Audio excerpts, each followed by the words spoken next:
It's really important to look after the sea. It's home to so much wildlife, but also because the sea does so much for us as people. We really rely on it to provide us with so many different things, from food. It provides half the oxygen that we breathe. The sea is doing a huge amount of different jobs and services for us. So it's incredibly important that we keep the environment and the wildlife that calls it home healthy.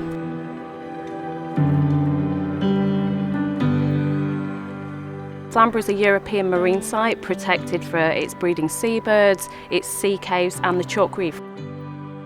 Our mission is about protecting wildlife for the sake of the environment, inspiring people to take action, to feel empowered to bring about change for their environment. That may be people that live in the local community, it might be young people to raise that kind of voice and bring about political change, or it might be people who use the marine environment.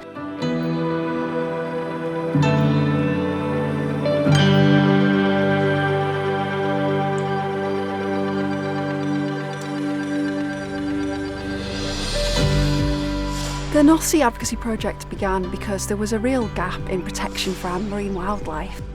Our seas are pretty much a jigsaw, from oil and gas activity to fishing activity, loads of different things happening, but also there's wildlife in there as well. We know that we've got weird and wonderful wildlife out there, but we've got very little in the way of protection for those habitats and those species that are so important to us. So the work that we've been doing through the North Sea Protected Area Partnership has very much been about creating space for wildlife within that jigsaw, both to help us address the ecological crisis that we're facing, but also the climate crisis that we're facing. I think that most people think that you need to go the other side of the world to see whales and dolphins. You absolutely don't. We have a huge wealth of marine life in the North Sea. We've got some huge colonies of seabirds down to the rock pools and have a poke around and you can see crabs, all sorts of different seaweeds. If you're really lucky, you can see seals bobbing around in the water. A multitude of wildlife to be seen here.